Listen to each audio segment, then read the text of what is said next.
Hola amigos, les saluda su amigo Dr. Fares.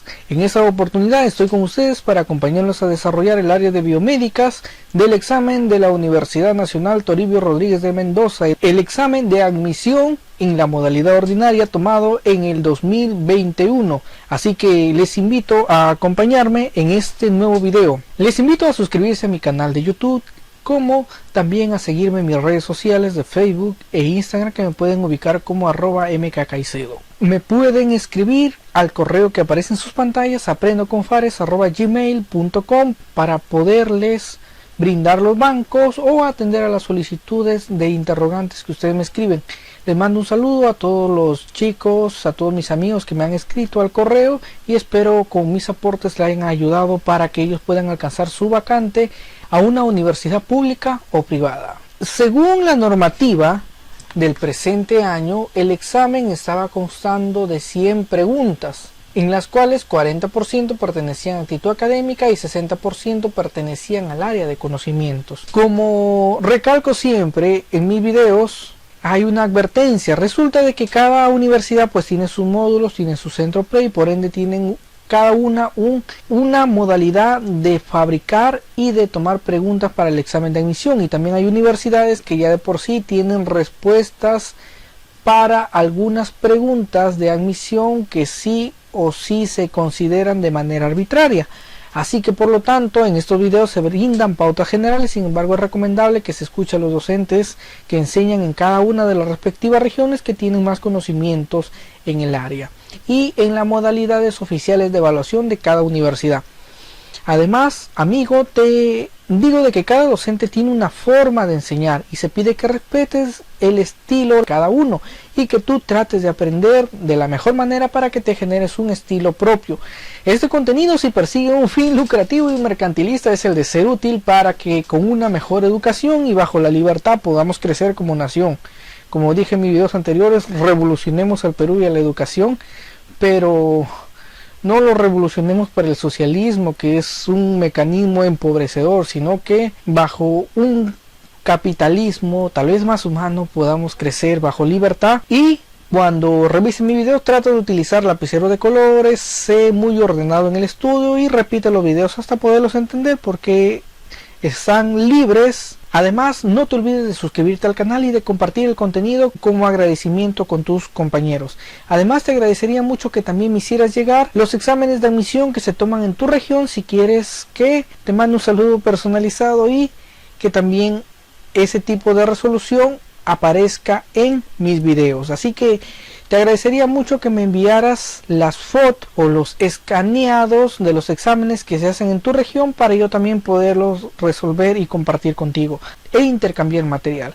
Y mis videos tienen cierto toquecito de sarcasmo, así que no se me hagan los ofendidos y por favor ya pueden ir perdiendo esa susceptibilidad para que nos divirtamos como heteropatriarcales que somos. La bibliografía que recomiendo o que he estado recomendando en los últimos videos es la bibliografía del maestro Martín Ortiz Tenorio, que tiene un libro de biología, la ciencia de la vida, un libro muy esquemático y muy recomendado para aquellos que postulan al preuniversitario. Los módulos de admisión de la Universidad Nacional Pedro Ruiz Gallo en su centro preuniversitario Juan Francisco Aguinaga Castro es muy esquemático, me parece más esquemático que el resto. También recomendable los compendios de Aduni de biología, tanto el 1, el 2, la colección compendios, la colección lumbrera de anatomía también es buenaza, los compendios de San Marcos y biología de Ediciones León.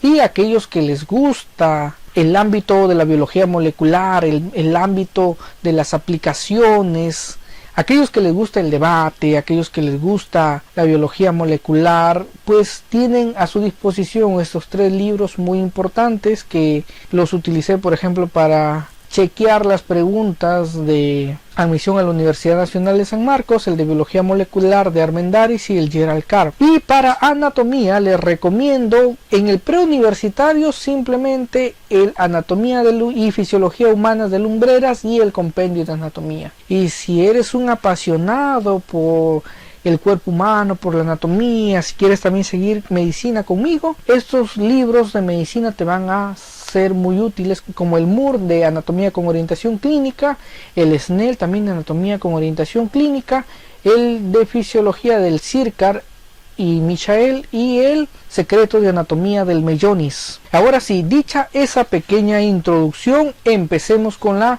resolución de las preguntas. Ahora sí, empecemos con el desarrollo de las preguntas a la Universidad Nacional Toribio Rodríguez de Mendoza en la modalidad de examen ordinario 2021, el área de biomédicas. Pregunta número 1. Son bases nitrogenadas que pertenecen al grupo de las pirimidinas. Como estuve desarrollando en mis videos anteriores, cuando hablamos nosotros del nivel químico o del nivel de conformación químico del ser vivo, te invito a que revises mis videos anteriores. El nivel químico va a estar formado por bioelementos y estos bioelementos van a formar biomoléculas, y estas biomoléculas son de dos tipos, son las orgánicas y las inorgánicas. Dentro de las orgánicas tenemos 7 grupos principales. Tenemos 7 grupos. 1. Glúcidos o carbohidratos o hidratos de carbono. 2. Los lípidos o las grasas. 3. Las proteínas. 4. Los ácidos nucleicos. 5. Las enzimas. 6. Las vitaminas. Y 7. Las hormonas. Mientras que en las inorgánicas tenemos al agua y a las sales minerales. Y cuando tratamos el tema de los ácidos nucleicos, ahí recién hablamos de las bases nitrogenadas. Y las bases nitrogenadas, nos acordamos, son de 5 tipos, que son la adenina, guanina, tenemos la citosina, la timina y el uracilo. Tanto la adenina como la guanina son bases púricas y el resto son pirimídicas. Y para eso vamos a seguir con los esquemas que les he traído a continuación. Entonces, son bases nitrogenadas que pertenecen al grupo de las pirimidinas. ¿Quiénes son pirimidinas? Son citosina, timina y uracilo. Busca dónde hay citosina, timina y uracilo. Bueno, no hay de 2. Tenemos citosina es pirimidínica, adenina es púrica, guanina y uracilo. Guanina es púrica, guanina púrica, adenina púrica, uracilo y citosina. ¿Qué dicen ustedes? Esa es la respuesta. Uracilo y citosina, mientras que la timina y la guanina tampoco es la respuesta. Ahora sí, lo fundamentamos. Esto es del libro de biología, bases moleculares. Tenemos a las púricas o a las purinas porque tienen 2 anillos. Miren, este es el anillo 1 y este es el anillo 2. ¿Sí lo ven? 1 y 2. Mientras que las pirimidinas tienen solamente un anillo. Ahora, la adenina y la guanina constituyen lo que son las bases púricas. Tenemos la adenina y tenemos la guanina.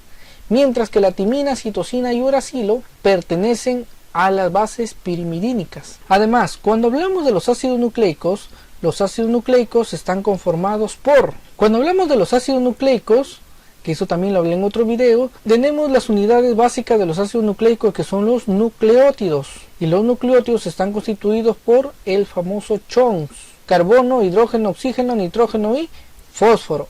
Pero el nucleótido está formado por un grupo fosfato, que le va a servir para polimerizarse con otros. El azúcar pentosa, que en este caso va a ser la ribosa para el ARN y la desoxirribosa para el ADN. Y también está formado por una base nitrogenada, que en este caso ya lo hemos hablado. Y el enlace que va a unir a los ácidos nucleicos va a ser el enlace fosfodiéster. Continuamos. En el ADN vamos a encontrar la complementariedad de Chargaff o la ley de Chargaff. Para que se acuerden, la mnemotecnia ATI-COGI. ATI tenemos a la adenina y la timina.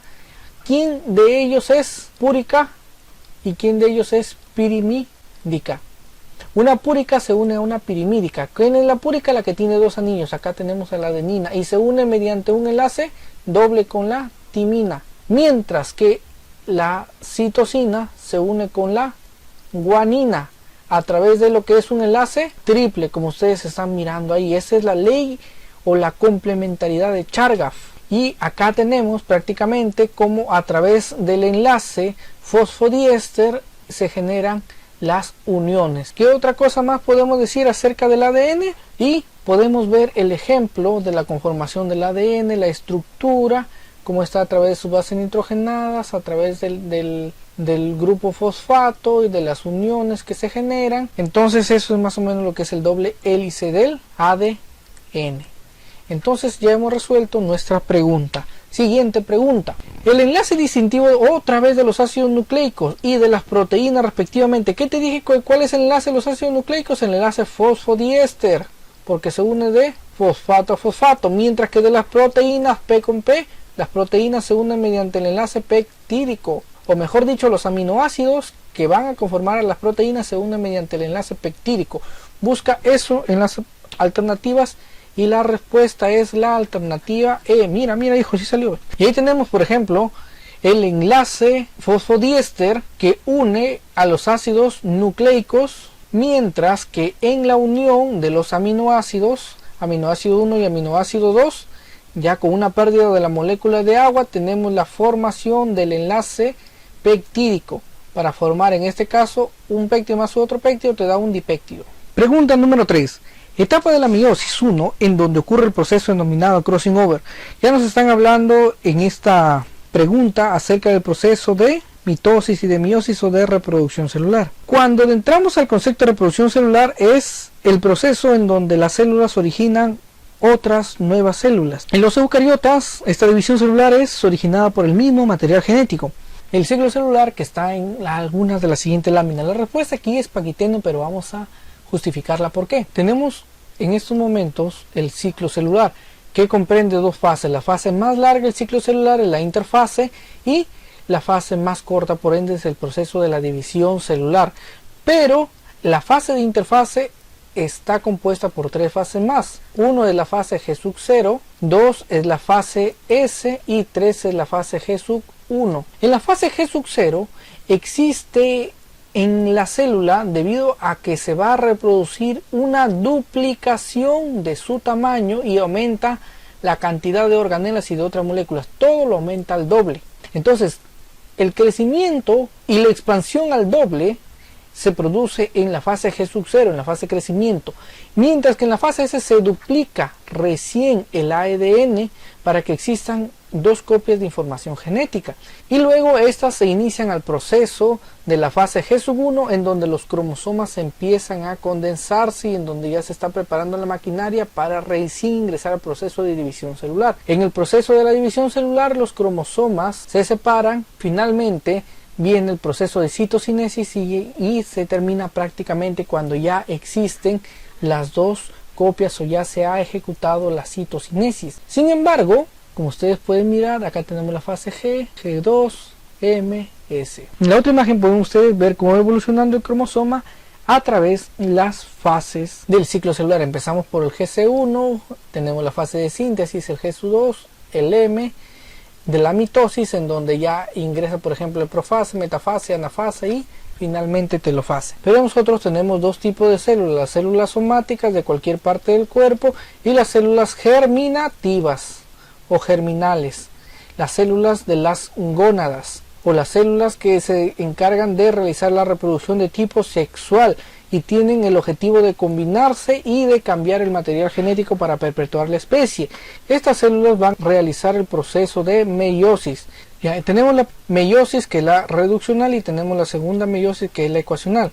En la reduccional, este material genético de la mitosis 2N se va a dividir, como su mismo nombre lo dice, en N y N, mientras que en la ecuacional esto se va a dividir, pero generando, por eso se llama ecuacional, que existan en este caso 4 células hija. En esta primera división es en donde va a ocurrir el famoso proceso de profase, metafase, anafase y telofase. Lo mismo en la ecuacional. ¿Se acuerdan de esto que es profesor de matemática? Ya. En la profase 1 van a ocurrir el momento de división celular y en la profase 1 vamos a tener en este caso los siguientes procesos. ¿Se acuerdan ustedes el famoso lexipadidi? El lectoteno, el cigoteno, el lexipaquiteno, didi, diploteno y diacinesis. Diploteno y diacinesis. Lectoteno viene de delgado, es decir, donde la cromatina se condensa y se vuelve prácticamente delgada, se vuelve como filamentos llamados centrómeros. En el cigoteno ocurre lo que es el apareamiento y la sinapsis. Mientras tanto, en el paquiteno ya ocurre la recombinación o el crossing over, que es lo que nos han estado preguntando. Y en el diploteno ya los cromosomas se empiezan a separar pero aún quedan unidos por los quiasmas o lugares en donde hubo la recombinación. Y en la diacinesis el número de quiasmas se reduce, ocurre desorganización de la carioteca o la membrana nuclear y del nucleolo, así como el uso cromático finaliza su formación. Entonces, prácticamente acá tenemos, ¿no?, la mitosis y la meiosis. Acá tenemos la mitosis y acá tenemos la meiosis. En el ejemplo de mitosis se realiza en todas las células somáticas, mientras que la meiosis se realiza en células germinativas. Ahí la diferencia. Se realiza acá la primera reducción, la reduccional, y luego tenemos la segunda división, que es la secuacional, porque terminamos con 4 células hijas de una que solamente tenía el doble de la carga. Así que, aclarado eso, podemos seguir y ya hemos justificado por qué el paquiteno es la etapa en donde se da la recombinación de material genético o crossing over.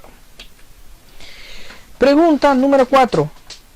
¿Son organelos vegetales que participan en la transformación de grasas en la semilla de los glúcidos? Alternativa E, cloroplastos, mitocondrias, lisosomas, peroxisomas o glioxisomas. Participan en la transformación de las reservas de grasa de las semillas en glúcidos. ¿Quiénes son aquellos que convierten las grasas en glúcidos? Y la respuesta es glioxisomas. La respuesta sería glioxisomas. En algunos esquemas antiguos que estuve desarrollando, ¿se acuerdan ustedes que las células contienen 3 partes fundamentales? 1 es la membrana celular, 2 es el citoplasma, que en el caso de las eucariotas contienen lo que es el citoesqueleto, y 3 es el núcleo. En el citoplasma vamos a encontrar 2 divisiones. El primero es el hialoplasma, que está compuesto por 1, que es el agua, y 2, que es el citoesqueleto. Y en el citoesqueleto vamos a encontrar a los microtúbulos. Vamos a encontrar también a los microfilamentos y a los filamentos intermedios. En los microtúbulos tenemos que resaltar a la proteína tubulina, en los microfilamentos a la actina y la miosina, y en los filamentos intermedios a la queratina. En segundo lugar, a las organelas. Y las organelas se pueden clasificar de 3 maneras. Aquellas que están integrando un sistema de endomembranas, aquellas que contienen doble membrana y aquellos que contienen una membrana. En el sistema de endomembranas podemos, por ejemplo, nombrar a quién: al retículo endoplasmático, al rugoso y al liso. Aquí también nombramos al aparato de Golgi y también a la carioteca. En las organelas de doble membrana tenemos a 2 representantes, uno que es las mitocondrias, que son las encargadas de la respiración celular, y los otros que son los cloroplastos. Además que tienen doble membrana, cada uno tiene un ADN propio, y en las que tienen una membrana podemos tener en este caso a las vacuolas y a los citosomas. Dentro de los citosomas encontramos a los lisosomas, a los glioxisomas y a los peroxisomas. Entonces los glioxisomas tienen una sola membrana y su función prácticamente es participar en la transformación de la reserva de grasas a semillas de glúcidos a través del ciclo de la acetilcoenzima A. Por lo tanto, está presente más en vegetales, hongos y protozoarios. Damos la respuesta. Por acá podemos encontrar un cuadro comparativo entre los procariotas y eucariotas dado por el Centro Preuniversitario de la Juan Francisco Aguinaga Castro, en donde tenemos, por ejemplo, que los glioxisomas, que están por acá en organelos membranosos, ya saben que solamente tiene un organelo membranoso, están ausentes en los procariotas y están presentes en los eucariotas. Más, ¿en qué les dije? En hongos, en plantas y en protozoarios, que sería lo principal a rescatar en esto. Además que los procariotas no contienen organelos no membranosos. Además, podríamos rescatar que, por ejemplo, el ADN de los procariotas es un ADN de tipo desnudo, que no contienen centriolos, y también el citoesqueleto está ausente. Eso es lo más rescatable. Continuamos. El proceso de formación del ATP en las partículas F de la mitocondria se denomina fotorreducción, fosforilación oxidativa, fotofosforilación o fosforilación oxidativa o glucólisis. La respuesta es fosforilación oxidativa y vamos a justificar por qué. Ahí tenemos la estructura de las mitocondrias. Resulta de que las mitocondrias, como les dije, tienen una capa doble o una membrana doble y tienen además un ADN propio. Y vamos a analizar en este caso su estructura. Tenemos que la mitocondria presenta pues su cámara externa. También presentan una matriz mitocondrial rica en agua, en ADN, en ARN. También están las membranas mitocondriales, tanto la interna como la externa. Y en la externa es en donde van a presentarse las porinas. Ahora, en la parte interna de las membranas o en las membranas internas van a encontrarse las famosas partículas elementales, como ustedes están viendo ahí. Constan de un complejo F1, un pedúnculo F0 y una base hidrófila. Y son complejos dependientes de ATP sintetasa. Y es en ellos en donde se va a realizar el proceso de fosforilación oxidativa. Entonces ya sabemos para qué es importante las partículas elementales. Recuerden que están en la membrana interna mitocondrial o en la parte externa de las crestas. Entonces esas son las partículas elementales y son estas las que nos van a ayudar bastante en el proceso de la fosforilación oxidativa. Pregunta número 6. En el matrimonio entre Juan y Ana se sabe que Juan es hemofílico y que su esposa es una mujer sana. ¿Cuál es la probabilidad de que tengan hijos varones hemofílicos? Resulta que debido a los avances que hay en genética en el área de la Universidad Nacional Toribio Rodríguez de Mendoza, es que siempre te están preguntando por lo menos una pregunta de genética. Y en esta universidad hay que saber genética. No son preguntas muy rebuscadas, pero sí son preguntas analíticas para que puedas aplicar los conceptos básicos de genética. Y este problema es un clásico problema de genética, creo que también lo resolví en un video que subí de biología para la Universidad Nacional Pedro Ruiz Gallo, y también creo que vino un problema parecido en lo que es la Universidad Nacional de Trujillo, pero el hecho es que lo vamos a desarrollar acá porque ya tenemos la base para desarrollar este problema. Leemos: en el matrimonio entre Juan y Ana se sabe que Juan es hemofílico y que su esposa es una mujer sana. ¿Cuál es la probabilidad de que tengan hijos varones hemofílicos? Este problema es un clásico problema de herencia ligada al sexo. Recuerdan que Thomas Morga fue el pionero, el primero en estudiar la herencia de ciertas patologías que estaban asociadas al sexo de los progenitores. Tenemos que saber la hemofilia, cuál es su fenotipo, y tenemos que relacionarlo entre las condiciones de Juan y Ana para saber cuál es la probabilidad de que sus hijos varones salgan hemofílicos. Y para eso vamos a acudir a nuestro tablero de Punnett. Por ejemplo, acá vamos a poner en este caso la forma de los cromosomas y por acá el fenotipo o la condición. Tenemos por ejemplo acá las mujeres y tenemos por acá los varones. XXX, solamente hay XXX para las mujeres, y para los varones tenemos la formación de XY y XY. No existe ya otra condición más. Por favor, ya no insistas. Se le da la denominación H mayúscula y H mayúscula cuando la condición de la mujer es sana. Existe, por ejemplo, yo agarro nada más, le pongo una H minúscula y al menos de esa manera pues soluciono rápido, ¿no? Por ejemplo, miren, a ver, vamos a ver si podemos hacer eso. Vamos a hacerlo de manera ilegal primero. Juan es hemofílico, y si es hemofílico, ¿cuál es su genotipo? XY, y si es hemofílico, entonces la parte X está enferma, le voy a poner su H de enfermo, y que su esposa es sana. ¿Cuál es la esposa? La esposa es sana y la esposa es condición XY. Muy bien, hacemos nuestro tablero de Punnett. Mira qué bonito, de manera informal. X, X malogrado y el Y. Entonces juntamos a las X con el X malogrado, hacemos, ¿verdad?, un cuadro de ventada. Apareamos con el de acá, el X malogrado con X, apareamos el X con Y, apareamos el X con Y. Nos dice cuál es la probabilidad de que tengan hijos varones hemofílicos. ¿Cuáles son los hijos varones? Estos, XY. ¿Cuál es la posibilidad de que tenga, o la probabilidad de que tenga hijos varones hemofílicos? 0. ¿Ves? De esa manera salió. Y esa es la respuesta, 0. Sin embargo, cuando vamos a desarrollar de manera más formal, cada vez que encontremos el superíndice H mayúscula nos indica que la condición es sana.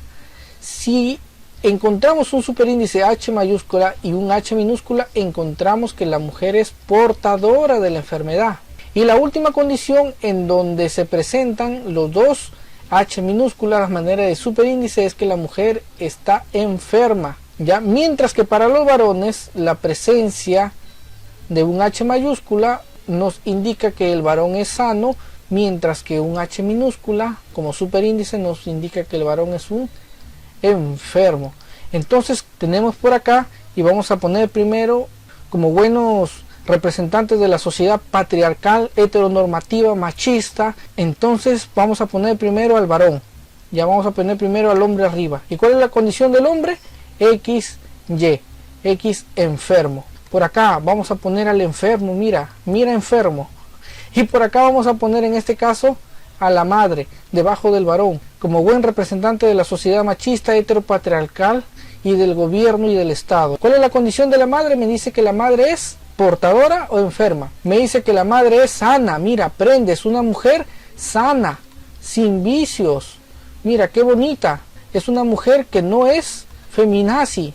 Entonces tenemos acá la condición. Ahora sí, apareamos. ¿Qué nos va a salir cuando apareamos? XH mayúscula, XH. Apareamos este con este, ¿qué nos va a salir? XH mayúscula Y. Apareamos XH, XH minúscula, XH mayúscula, Y. ¿Sí? Entonces, ¿cuáles son los varones? Habla, selecciónalos como buen representante de la sociedad heteropatriarcal. Mira, ve, todos estos XY son varones. ¿Ya? ¿Y cómo son los varones? ¿Sanos o enfermos? Todos los varones me salieron sanos. Entonces eso quiere decir que no va a tener ningún varón enfermo. ¿Cuál es la probabilidad de que salgan varones enfermos? 0%. ¿Por qué? Porque es en una sociedad que respeta la normalidad, hijo.